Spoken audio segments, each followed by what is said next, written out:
하나님의 말씀은 열왕기상 22장 29절에서 53절까지의 말씀입니다. 길르앗 라못을 되찾기 위해서 요단 동편으로 가서 전쟁하지 말라 하는 하나님의 말씀을 전한 선지자 미가야. 이 미가야를 옥에 가두고 너 내가 돌아올 때 두고 보자 그렇게 해놓고요. 아합은 유다 왕 여호사밧과 함께 전쟁터에 나갔습니다. 오늘 그 전쟁 이야기를 읽었어요. 자, 이 말씀으로 우리가 조금 더 살펴보면 하나님께서 말씀하신 것 하나님이 이루신다 하는 것을 우리가 볼 수 있습니다. 말씀대로 이루셔요. 성경이 우리에게 알려준 하나님에 대한 아주 중요한 증언 중에 하나가 하나님은 말씀이시다라고 하는 거죠. 성경이 시작될 때부터 그렇게 나타나시잖아요. 하나님이 태초에 하나님이 천지를 창조하셨다라고 하는 창조의 하나님으로 소개하면서 창조의 말씀으로 하나님이 나타나고 있습니다. 복음서도 신약 성경도요. 요한복음 같은 경우는 태초에 말씀이 계시니라. 이 말씀이 하나님과 함께 계셨고 이 말씀이 곧 하나님이시다. 이렇게 선언하고 시작합니다. 말씀 자체가 하나님이세요. 하나님과 말씀을 떼어놓고 생각할 수 없습니다. 이 말씀은 창조의 원리요. 세상이 돌아가는 이치고 구원의 능력입니다. 성경이 그렇게 얘기하고 있어요. 말씀 따라 살라고 그러잖아요. 세상 사는 이치예요. 말씀으로 운행하고 계시잖아요. 역사를. 그렇죠? 하나님이 말씀하셔서 우주가 태동했고 역사의 시계가 돌기 시작했고 생명이 꿈틀거리기 시작했습니다. 따라서 이 세상은 하나님의 말씀과 뗄래야 뗄 수 없는 불가분의 관계입니다. 말씀과 그런데 분리되면 어떻게 돼요? 분리되는 순간 생명의 말씀이니 생명의 말씀과 분리됐으니 생명력을 잃게 되는 거예요. 역사의 시계를 움직이고 계셨는데 말씀과 분리되니 어때요? 그 역사가 딱 멈추는 거죠. 그리고요.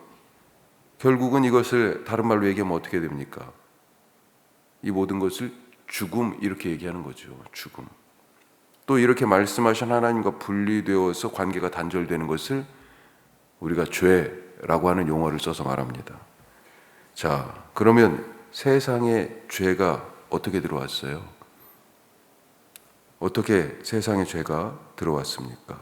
첫사람이 하나님의 말씀을 내팽개치면서 죄가 들어왔잖아요. 사탄의 유혹에 보암직도 하고 먹음직도 하고 탐스러움, 선악을 알게 하는 나무의 열매를 먹고 싶은 그 욕망에 굴복했어요. 하나님처럼 될 수 있다라고 하는 유혹에 넘어져서 교만했습니다. 그리고 결국 하나님 말씀을 어기는 불순종으로 욕망과 교만과 불순종을 통해 가지고 범죄하게 되었어요. 말씀을 버렸습니다. 그가 하나님의 말씀을 버렸다라고 하는 것은 하나님을 버렸다는 얘기죠. 그러니 하나님이 그를 버리셨습니다. 이때부터 사람은 죄의 짐을 지고 죽음을 향해 가는 그런 존재가 됐습니다. 원래는 영원히 하나님과 함께 살도록 에덴이라는 하나님이 함께 살 곳을 지으신 거잖아요. 그런데 거기에서 쫓겨났습니다. 죽음을 향해 가게 됐어요. 하지만 하나님 이 인간들을 그대로 놔두지 않으셨잖아요.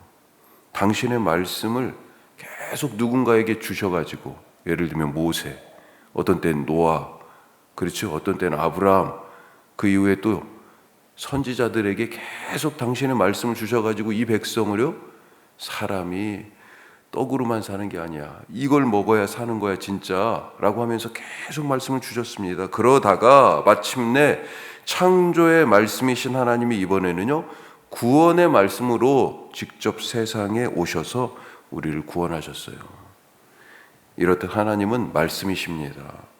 따라서 하나님은 하신 말씀 그대로를 실행하시는 분이에요.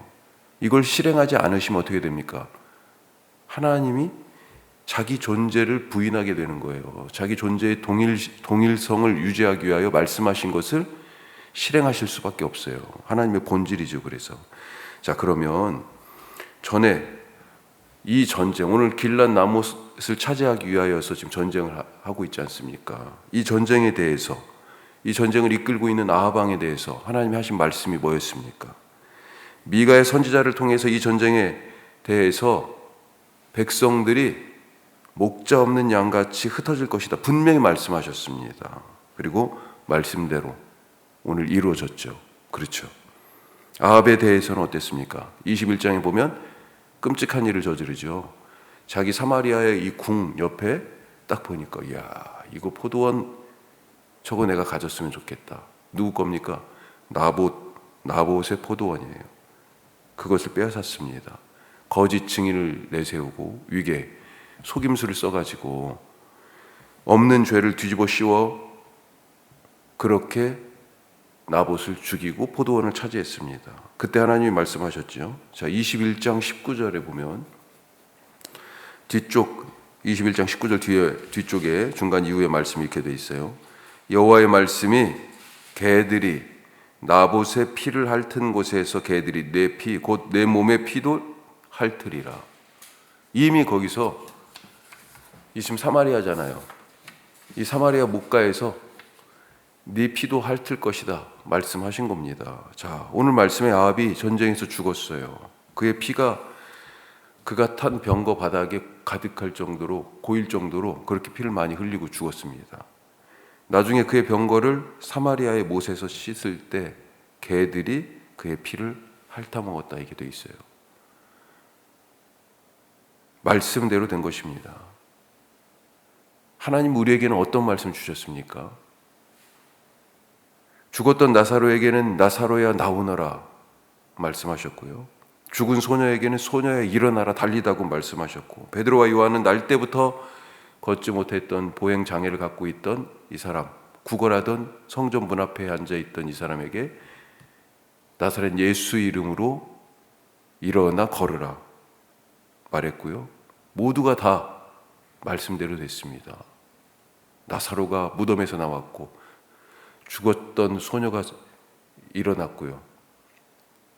한 번도 걷지 못하던 사람이 뛰어서 성전으로 들어갔습니다. 아브라함에게는요, 땅에 대해서 약속하셨고 하늘의 별과 같이 셀 수 없는 자손 주시겠다. 자식 하나 없는 사람한테 그런 약속하셨어요. 사람들이 미쳤다고 얘기하죠. 100살이 다 돼가는데 자식이 없어 아직도. 그런데 이 약속을 아직도 믿고 살고 있어요. 미쳤다 그렇게 얘기하죠. 노아 어디에다 배를 지었습니까? 방주를 산에다 지었어요. 산에다. 미쳤다 그러는 거죠. 그런데 그 말씀대로 되었습니다. 말씀대로 되었어요. 나에게는 어떤 말씀 주셨습니까? 말씀이신 예수님을 통한 구원의 약속과 축복의 말씀이, 위로의 능력의 말씀이 이 성경에 가득하잖아요. 얼마나 많이 있습니까? 성경을 그래서 잘 읽어야 됩니다. 나에게 주신 하나님의 축복과 위로의 말씀들 어떤 것들이 있어요? 주님이 오늘 내 삶에서 그 말씀을 이루십니다. 세상 끝날까지 내가 너희와 항상 함께 있을 것이다 약속하셨잖아요. 내가 처소를 예비하면 다시 올 것이다 약속하셨잖아요. 나를 믿는 자는 죽어도 산다 약속하셨잖아요.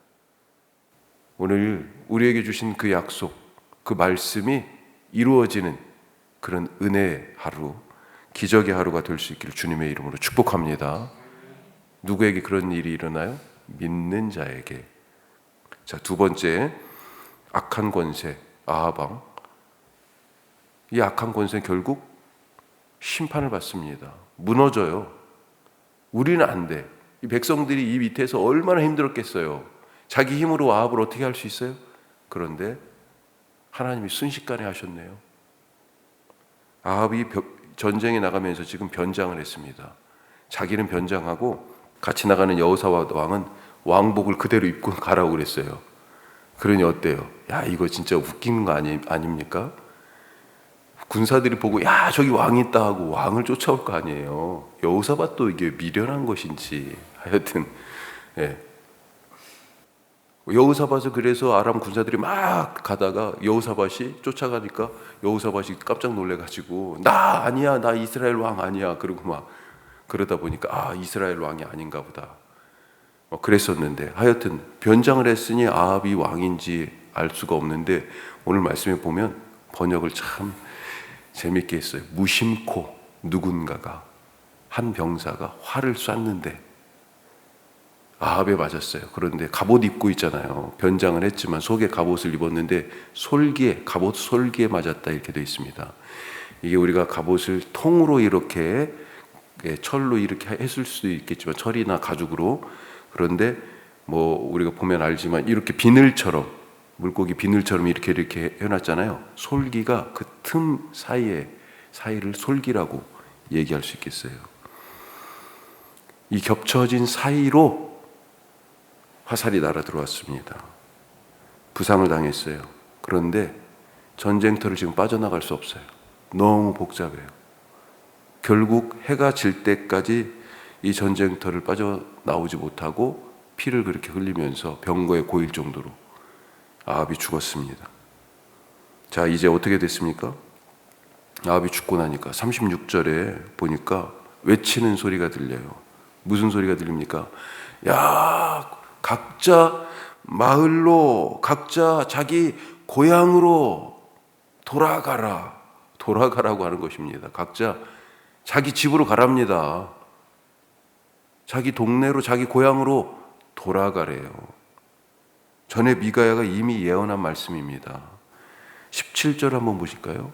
앞서 17절 후반절에 보면 예언을 막 하면서 이 전쟁의 결과에 대해서 이 무리에게 주인이 없으니, 목자 없는 양같이 흩어진다고 그랬잖아요. 이 무리에게 주인이 없으니 각각 평안히 자기의 집으로 돌아갈 것이다. 그렇게 돼 있잖아요. 욕심에 눈먼 왕이 죽었습니다. 결국 우상 숭배로 하나님을 멸시하던 왕이 죽었어요. 부당한 권력을 휘둘러서 나봇의 포도원을 빼앗은 이 왕이 죽었습니다. 거짓 선지자를 내세워서 가짜 뉴스를 생산하고 하나님의 말씀을 왜곡한, 여론을 조작한 왕이 죽었어요. 하나님의 말씀을 전하던 선지자 미가야를 학대하고 옥에 가두고 모욕하고 때리고 그러던 왕이 죽었습니다. 그랬더니요, 백성들이 각기 자기 집으로 평안히 돌아갔어요. 악한 권세는 반드시 무너집니다. 천년만년 갈 것 같았는데 왕은 죽고 아무 힘없던 그 밑에서 고생하던 백성들은요, 평화를 얻었어요. 하나님이 절대 그냥 보아 넘기지 않으신다. 악한 권세, 하나님을 모독하고요. 이런 말이 어떤 분들은 불편할 수 있을지 모르겠는데 엊그저께 일주기 이태원 참사 일주기였습니다. 주일날이 사실은. 근데 대통령이 어디 갔어요? 교회에 갔습니다. 우리 교단 교회예요. 어렸을 때 다녔던 교회라고 그러더라고요. 없는 예배를 만들려고 갑자기 토요일날 저녁에 전화해가지고 담임 목사가 교회가 거절하는데도 예배 드리겠다고 결국 강행을 했어요. 1, 2, 3부 예배가 이미 다 끝나고 없던 예배를, 추도 예배를 따로 만들어가지고 그렇게 예배를 드렸습니다. 그게 신문에 대서특필됐잖아요. 유가족들 가서 위로하지는 않고 종교를 자기 정치를 위해서 이용해. 하나님이 이걸 어떻게 보실까요? 오늘 아하방의 모습을 통해서 우리 모두가 우리의 삶에서 하나님 앞에 바르게 잘 서서 하나님을 두려워하면서 말씀대로 잘 사는 그런 믿음을 오늘 간구하며 기도하실 수 있기를 간절히 바랍니다. 기도하겠습니다. 두 가지 말씀 같이 나눴습니다. 하나님은 말씀이시고요, 말씀하신 대로 이루십니다. 이루셔요. 악한 권세, 하나님이 지금 아무것도 안 하고 눈 감아 주시는 것 같죠? 아닙니다. 다 알고 계세요. 참고 계시는 것입니다. 기회를 주시는 거예요. 그런데도 안 돌아오면 결국은 한순간에 순식간에 무너집니다. 하나님이 하시거든요. 주님, 이 말씀대로 말씀 믿고 말씀 의지하고 살게 하여 주시고 의를 세우신 하나님 앞에서 두렵고 떨림으로 내 죄를 내려놓고 하나님 의지하며 살게 하여 주옵소서. 우리 기도하시기 바라고 오늘 수요일날 우리 선교 동역지들 기억하면서 기도하십시다. 무엇보다도 우리 각자 갖고 있는 기도 제목이 있는데 그것 사실은 우리가 하나님이 우리 중심을 이미 알고 계세요. 중요한 것은 그럼에도 불구하고 하나님을 부르고 하나님을 의지하길 하나님이 원하십니다. 우리 믿음 보기를 원하세요. 하나님 이미 응답하신 줄 믿습니다. 이런 믿음으로 기도하시기 바랍니다. 기도하겠습니다.